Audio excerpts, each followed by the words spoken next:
Bueno, el tema de hoy es cardiovascular. Vamos a ver lo que es la inspección, pulsos y presión arterial. Vamos a empezar por inspección. Puede ser que cuando hagamos la inspección del tórax buscando desde el punto de vista cardiovascular no veamos nada, sobre todo en personas obesas o en personas con EPOC, con enfisema o con derrame pericárdico. Y a veces, normalmente, en ancianos que tienen un tórax más rígido también es difícil de observar algo. Segundo, puede ser que veamos latidos. El latido normal que podemos ver es el que se denomina choque de punta, que representa la contracción del ventrículo izquierdo. Normalmente este choque de punta lo podemos ver o lo podemos palpar. Tiene aproximadamente entre 2 y 3 centímetros de diámetro y está ubicado entre el cuarto y quinto espacio intercostal, línea medio clavicular. A veces no se ve y sí se palpa. La intensidad puede ser mayor en jóvenes, pero también a veces puede ser que esté desplazado en situaciones patológicas. Situaciones extracardíacas como el derrame pleural, la citis o patologías del mediastino pueden desplazarlo, porque desplazan el corazón y van a desplazar el choque de punta. O pueden ser de causas cardíacas como el agrandamiento del ventrículo izquierdo o del ventrículo derecho. El choque de punta también puede ser aumentado en intensidad. Eh, por ejemplo, una hipertrofia del ventrículo izquierdo, que se puede ver en las personas con hipertensión o con estenosis aórtica. Esto va a producir una hipertrofia del ventrículo izquierdo y el choque de punta va a ser más amplio. También puede ser por hipertrofia del ventrículo izquierdo y dilatación del ventrículo izquierdo, donde el choque de punta va a ser más amplio y más brusco y breve, que va a ser por sobrecarga de volumen más que por hipertrofia. Esto se puede ver en la insuficiencia aórtica o en la insuficiencia mitral. En la insuficiencia aórtica no cierra las válvulas sigmoides de la aorta, por lo tanto, en diástole el ventrículo izquierdo se llena tanto por lo que viene de aurícula como por lo que regurgita desde la aorta y va a tener mucho más volumen sistólico el ventrículo, y ahí es donde vamos a tener este choque de punta más amplio, brusco y breve. Lo mismo ocurre en la insuficiencia mitral, donde tampoco se cierran bien la válvula mitral, y en la sístole hay reflujo hacia la aurícula de parte del contenido ventricular, y por lo tanto va a haber más volumen que regresa al ventrículo durante la diástole. Después podemos ver otro tipo de latidos patológicos como el denominado latido diagonal,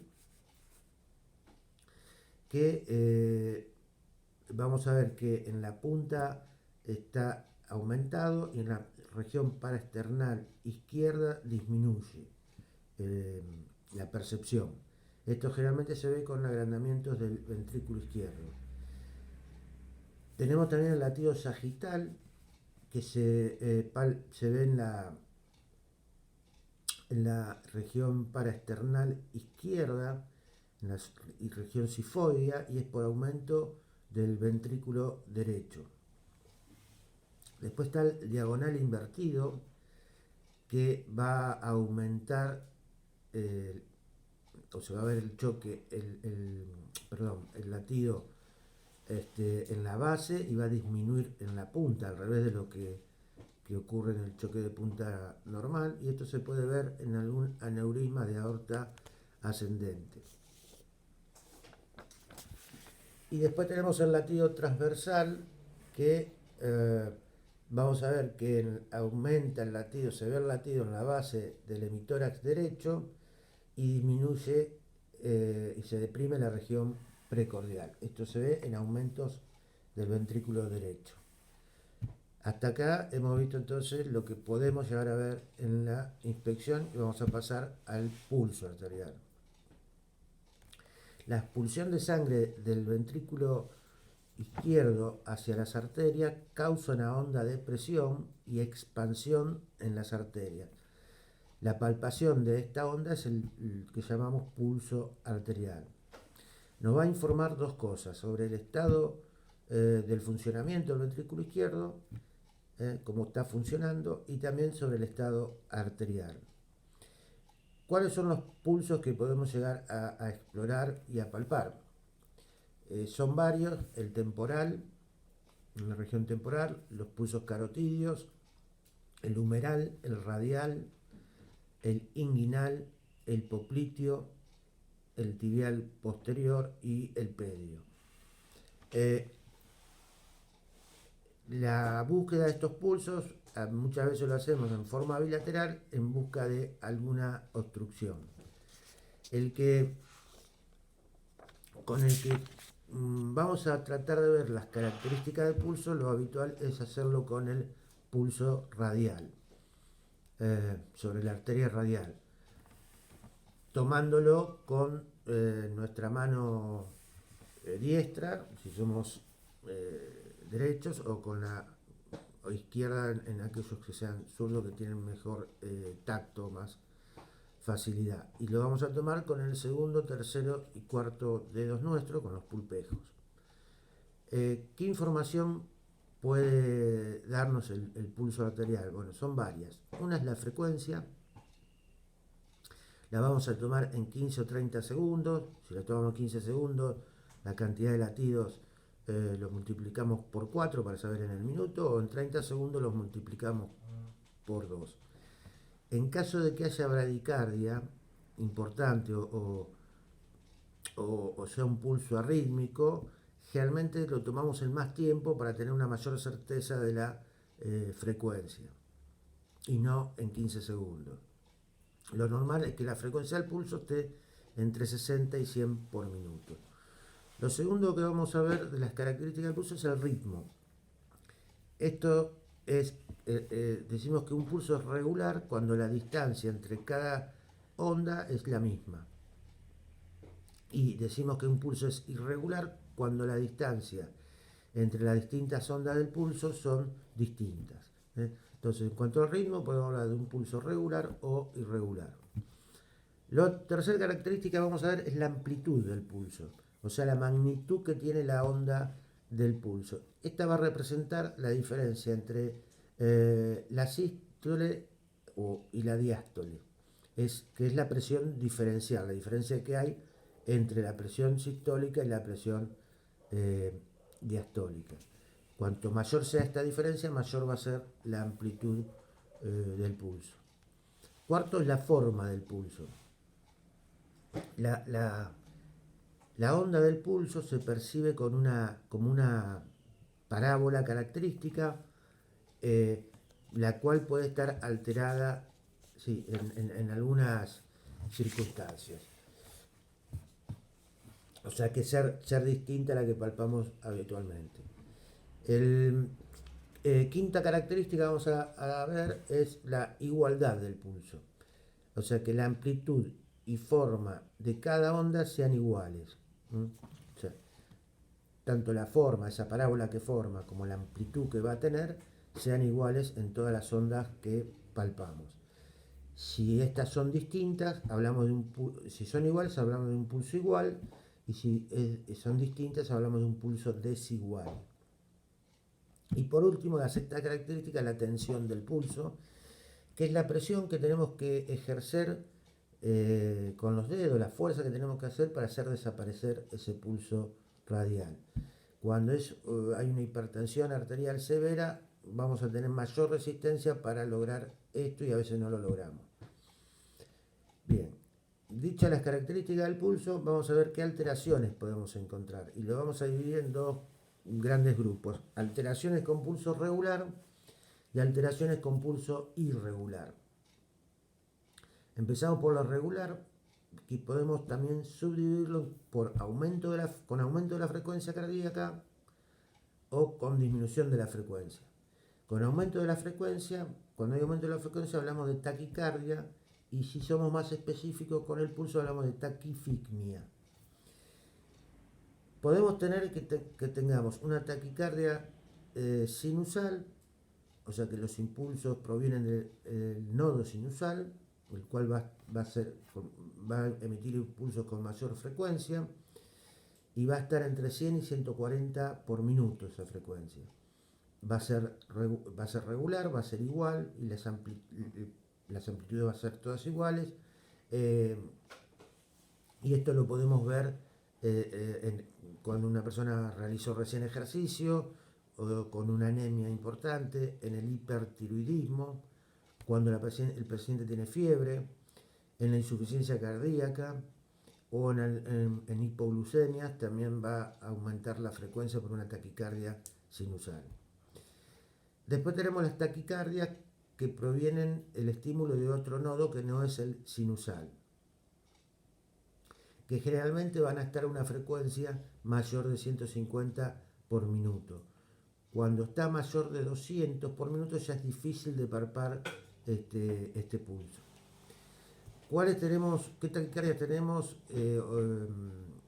con aumento de la frecuencia cardíaca? Bueno, tenemos la taquicardia paroxística supraventricular, donde hay un foco en la aurícula que toma el comando y desplaza al sinusal y va a ir a una frecuencia mayor a 150 por minuto, va a ser un pulso regular igual. Después tenemos el aleteo auricular, donde también va a haber un foco auricular que se despolariza a 300 por minuto. Esta cantidad de estímulos que llegan al nodo AB, este nodo AB, recuerden que siempre tiene un retraso en la conducción, no permite pasar tanta cantidad de impulso y lo habitual es que pase un impulso sí y uno no. O sea que vamos a tener una aurícula a 300 por minuto en cuanto a los estímulos.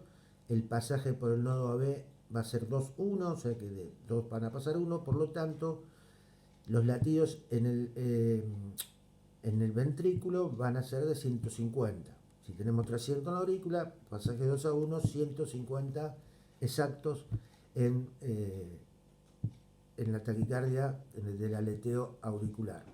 A veces el pasaje es menor, 3-1, entonces vamos a tener la aurícula a 300 y el ventrículo a 100 por minuto. Este va a ser un pulso taquicárdico a 150 por minuto exacto, regular y igual, las ondas son iguales. Después tenemos también la taquicardia ventricular, donde el foco ectópico que produce los estímulos está en el ventrículo. Es generalmente es grave, donde señala que hay un daño severo del miocardio, y va a haber una disociación aurículo-ventricular, porque en la aurícula puede seguir siendo estimulada por el sinusal, pero el ventrículo está estimulado por el foco ectópico que va a más de 150 por minuto. Si uno viera un electro, los QRS del ventrículo son regulares a más de 150, anchos, porque provienen del ventrículo, y vamos a ver ondas P de la despolarización auricular, pero que no están en relación con los QRS ventriculares.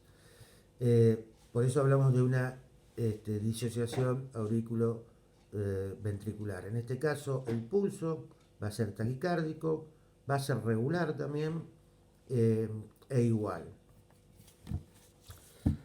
Después hablamos de los que tenían aumento de la frecuencia regulares, ahora vamos a hablar de los que tienen disminución de la frecuencia. Que en este caso hablamos de bradicardia y, para ser específicos con el pulso, bradifigmia. Tenemos primero la bradicardia sinusal, que va a estar en una frecuencia entre 40 y 60 por minuto, va a ser regular, igual el pulso, generalmente es asintomático y se puede ver en forma fisiológica a veces en atletas muy entrenados que tienen una frecuencia más baja, y puede ser a veces patológico por ejemplo, en hipertensión endocraniana, en el hipotiroidismo y a veces por algún reflejo vagal, por ejemplo cuando una persona tiene vómitos se puede producir un reflejo vagal con disminución de la frecuencia cardíaca.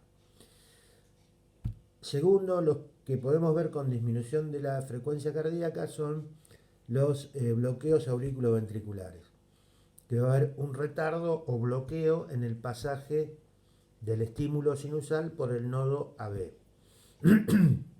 Y lo dividimos en 3 grados, primero, segundo y tercer grado. El bloqueo AB o auriculoventricular de primer grado, en realidad lo podemos observar nada más que electrocardiográficamente. ¿De qué se trata? El PR normal, o sea, la distancia que hay desde el inicio de onda P hasta el inicio del QRS, no supera los 0,20 segundos. En este caso está agrandado, pero todos los estímulos sinusales pasan igual por el nodo B. Pasan más lento, pero pasan igual y despolarizan al ventrículo. O sea que va a ser asintomático y no nos vamos a dar cuenta por el pulso.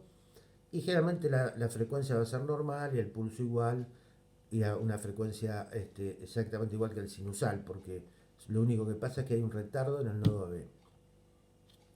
Después tenemos el bloqueo de segundo grado, que acá sí puede ser que sea más lento la frecuencia y va a ser irregular. Hay dos formas de que haya este bloqueo de segundo grado. Uno es que tenemos la P, QRS, la P que conduce, QRS, P, QRS, y de golpe una P que no conduce y no tenemos QRS. Cuando no tenemos ese QRS no vamos a tener pulso. Después arranca de nuevo P, QRS, P, QRS, y ahí sí tenemos pulso. Por eso decimos que es irregular, porque nosotros venimos siguiendo una regularidad y de golpe desaparece una onda de pulso.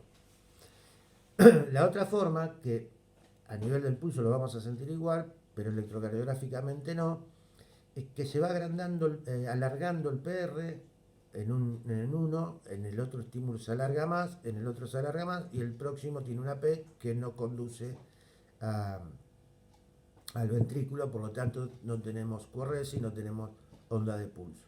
Entonces, en una forma de bloqueo de segundo grado, los PR son todos iguales hasta que una P no conduce. En la otra forma, los PR se van alargando hasta que una P no conduce. Vamos a tener un pulso un poco más lento y irregular.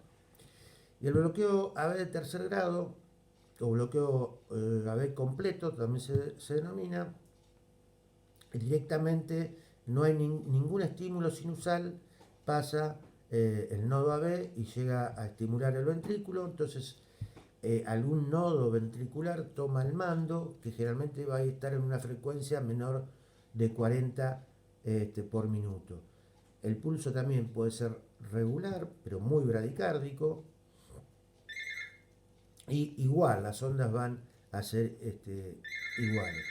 En el electro va a haber una disociación del nodo AB con, por lo que explicábamos hoy, el ventrículo va a ir a 40 por minuto, la aurícula va a seguir con el ritmo sinusal, pero y va a dar ondas P en el electro, pero estas ondas P no pasan al nodo AB, por eso toma un nodo ventricular el mando. Generalmente estos pacientes pueden manifestarse por episodios de síncope.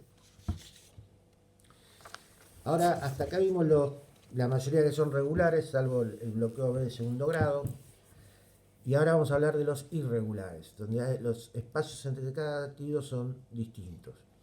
Una es la arritmia sinusal, que en realidad es fisiológica, no es patológica, se ve más en jóvenes. El nodo sinusal es el que tiene el mando. Lo único que sucede es que en inspiración aumenta un poquito la frecuencia y en expiración disminuye. Pero es un pulso muy levemente irregular. Lo que se nota es eso, que cuando el paciente inspira aumenta un poquito la frecuencia y cuando expira disminuye. Es fisiológico. Segundo, tenemos como irregularidad las extrasístoles. La extrasístole es un latido anticipado que puede venir de un foco ectópico que esté en la aurícula, en el nodo AB o en el ventrículo, y que va a ser seguido de una pausa. O sea, nosotros tenemos un ritmo sinusal normal y de golpe aparece un latido anticipado. Si vemos el electro, este puede ser de dos formas, puede ser una extrasístole supraventricular o una extrasístole ventricular. La extrasístole supraventricular va a tener una onda P anticipada. Esta onda P va a pasar por el nodo B y va a despolarizar el ventrículo, por lo tanto vamos a tener un QRS normal, porque una vez que pasó el nodo B, el ventrículo se despolariza. Lo que único se despolariza antes, ¿no? Pero, en cambio, si la extrasístole es ventricular, no hay onda P, porque el foco ectópico descargó directamente el ventrículo, y va a ser un complejo QRS ancho. En el pulso lo que vamos a notar, va a ser difícil diferenciar si es supraventricular. Lo que vamos a notar es que estamos palpando un pulso regular y de golpe aparece un latido anticipado y después hay una pausa y empieza otra vez el ritmo sinusal. A veces no es patológico, si son escasas, a veces sí puede representar algún tipo de patología. A veces podemos hablar de que el pulso está bigeminado. Esto es cuando hay mucha extrasístole y cada pulso sinusal es seguido por una extrasístole. Entonces vamos a palpar como dos ondas seguidas, una pausa, dos ondas seguidas, una pausa. Esas dos ondas seguidas, la primera es sinusal, la segunda es extrasístole. Tercer caso de pulso irregular es la fibrilación auricular. La fibrilación auricular puede ser aguda o crónica. Si es aguda, sí puede tener una frecuencia cardíaca elevada, puede llegar a 150 por minuto o más. Si es crónica, normalmente tiene una frecuencia cardíaca dentro de los parámetros normales. En la fibrilación auricular ocurre que hay múltiples impulsos auriculares. Esto hace que la aurícula esté no permanentemente despolarizada, y de estos múltiples impulsos que llegan al nodo B, algunos pasan y otros no pasan, y pasan en forma irregular. Al pasar en forma irregular, vamos a tener una contracción de ventrículo irregular, por lo tanto un pulso irregular, pero aparte, como la frecuencia esta es irregular, el llenado del ventrículo también es distinto. Si la diástole duró un poquito más, va a tener más volumen, y si duró menos, va a tener menos volumen. Este volumen que difiere entre latido y latido del ventrículo izquierdo, cuando expulsa esta cantidad de volumen, va a hacer que el pulso sea desigual, o sea que no todas las ondas sean distintas en el pulso. Por eso es muy característico de la fibrilación auricular que tengamos un pulso irregular y desigual. Bien. Cuarto caso de pulso irregular, ya lo mencionamos cuando hablamos de bloqueo, que es el bloqueo B auriculoventricular de segundo grado, donde desaparece cuando no hay una P que nos va a conducir y nos va a producir el pulso irregular. Bien, desde otro punto de vista podemos ver otras alteraciones del pulso, y vamos a ver cuando está alterada la amplitud y la forma del pulso, esa parábola que forma. La amplitud puede estar aumentada o disminuida. La amplitud aumentada podemos decir que esa onda es bien amplia y puede tener forma normal o forma anormal. Forma normal es lo que llamamos pulso saltón, que se ve en el hipertiroidismo. O sea, amplitud elevada, pero la forma de la parábola es normal. Ahora, si la forma es anormal, es lo que denominamos pulso Zeller, que se ve en la insuficiencia aórtica. El pulso Zeller de la insuficiencia aórtica es un pulso entonces bien amplio, pero con forma normal, no es la parábola habitual, es más como más en punta. Esto se debe que en la insuficiencia aórtica el ventrículo izquierdo en diástole se llena por lo que viene de la aurícula y por lo que refluye de la aorta. Al estar insuficiente la válvula, va a tener un gran volumen sistólico y va a dar al expulsar este gran volumen, va a dar esta forma de pulso que denominamos pulso Zeller. Después también puede pasar que la amplitud esté disminuida. Y lo mismo, con forma normal o con forma anormal. Con forma normal es lo que denominamos pulso parvus. Y esto puede ocurrir cuando hay algún defecto en el miocardio donde no tiene la suficiente fuerza para expulsar el volumen. Por ejemplo, un infarto agudo de miocardio, una miocarditis. O también se puede ver en la estenosis mitral. La estenosis mitral es cuando el orificio de la mitral es pequeño, entonces durante la diástole no llega todo el volumen que debería llegar desde la aurícula al ventrículo, y va a tener un volumen menor y va a dar este pulso parvus, que es de forma normal con disminución de la amplitud. Después tenemos los que pueden ser disminución de la amplitud con forma anormal. Y ahí tenemos el parvus y tardus, pulso parvus y tardus de la estenosis aórtica. Al estar disminuido el orificio de salida de la válvula aórtica, se enlentece la salida del volumen sistólico, lo que va a dar un pulso disminuido de amplitud y más alargada la onda, de más duración. Por eso parvus y tardus. Y después tenemos también el pulso que se denomina bisferiens, que es un pulso donde es de doble onda. La amplitud disminuida y doble onda, que se va a ver cuando la persona tiene una estenosis e insuficiencia aórtica, o sea, las dos patologías en la válvula aórtica, y nos va a dar esa característica. Amplitud disminuida, pero con vamos a palpar una doble onda, por eso se llama bisferiens. Después tenemos alteraciones de la igualdad del pulso. Una ya la vimos, que es la fibrilación auricular, donde todas las ondas son desiguales, y el otro es el pulso paradójico. En el pulso paradójico pasa todo lo contrario de lo que hablábamos hoy de la arritmia sinusal. Acá la amplitud va a disminuir en inspiración y va a aumentar en expiración. Se ve en derrame pericárdico y pericarditis constrictiva. Eso se denomina pulso paradójico, que en vez de aumentar en la inspiración, disminuye. Y por último, refiriéndonos al pulso, vamos a ver las alteraciones de la tensión del pulso.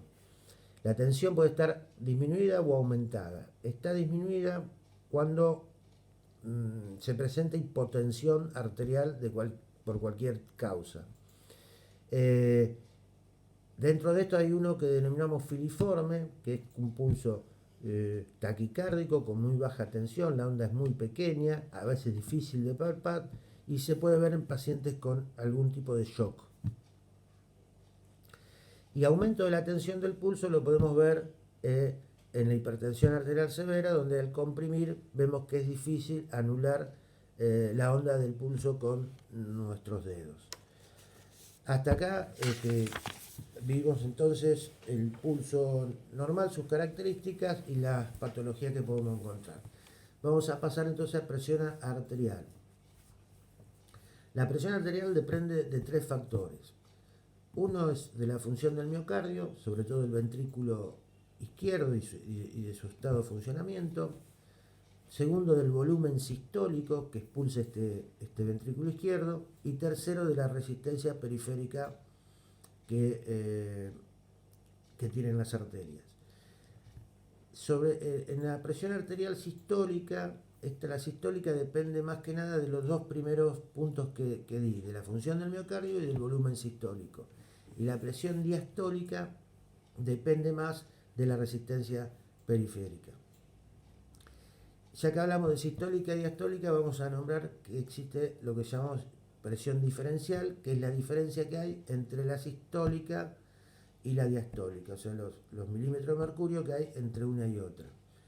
Normalmente la sistólica tiene que ser por abajo de 140 y la diastólica por abajo de 90 milímetros de mercurio, y la diferencial generalmente está alrededor de los 40 milímetros de mercurio. ¿Cuál es la técnica correcta de tomar la presión arterial? Bueno, primero, la posición del paciente puede ser sentado acostado, y lo habitual que después de tomarla en esta posición lo hagamos incorporar y tomarlo para pesquisar si hay lo que se denomina hipotensión ortostática. También lo conveniente, sobre todo la primera vez que uno ve al paciente, tomarlo en ambos brazos, porque a veces puede haber diferencia en uno y el otro por alguna obstrucción arterial a nivel de la subclavia o del axilar. Si encontramos diferencia, la presión arterial, que es la correcta, es la superior de los dos brazos, la que nos dé más, esa es la presión arterial del paciente. Lo ideal es que el paciente no haya fumado antes, no haya tomado café y por lo menos que esté 3 a 5 minutos en reposo antes de tomar la presión. La técnica es, el paciente tiene que estar con el brazo descubierto, sin que nada ajuste. El manguito lo colocamos en el brazo, dos travesaños de dedos por encima del pliegue del codo. El estetoscopio lo apoyamos sobre la arteria humeral. Insuflamos el manguito tomando el pulso con la otra mano hasta ver que desaparece el pulso. Ahí ya sabemos que superamos la sistólica. Y después vamos desinflando el manguito lentamente. El primer latido que escuchamos, esa es la presión sistólica, y cuando dejamos de escuchar los latidos es la presión diastólica. Entonces le dije, sobre todo la primera vez, lo hacemos con el paciente sentado o acostado, de pie y en ambos brazos. En cuanto a lo que podemos encontrar es que la persona sea normotenso o que esté hipotenso por algún motivo que pueda dar hipotensión, o que esté hipertenso. La hipertensión arterial, en cuanto a las causas, las podemos dividir en dos: en esencial, que es la más común, no encontramos un motivo, y en hipertensión arterial secundaria a otra patología. A cuáles, por ejemplo, es una común, las más comunes por lo menos son la hipertensión renovascular, cuando hay una obstrucción de la arteria renal, esto produce hipertensión de la coartación de aorta,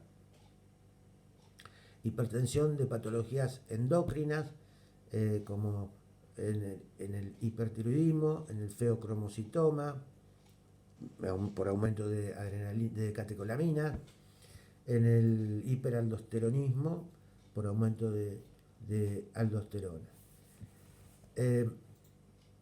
Normalmente también en algunas oportunidades podemos tomar la presión arterial en los miembros inferiores, la cual generalmente tiene unos 20 milímetros de mercurio mayor a la del brazo. Esta diferencia puede estar disminuida en la estenosis aórtica y puede estar aumentada en la insuficiencia aórtica. Cuando hablamos de hipertensión arterial, por último, hay que aclarar que puede estar aumentada la sistólica, y es hipertensión arterial, la diastólica o ambas. De cualquiera de las tres formas, el paciente es hipertenso. Bueno, hasta acá fue el tema de hoy.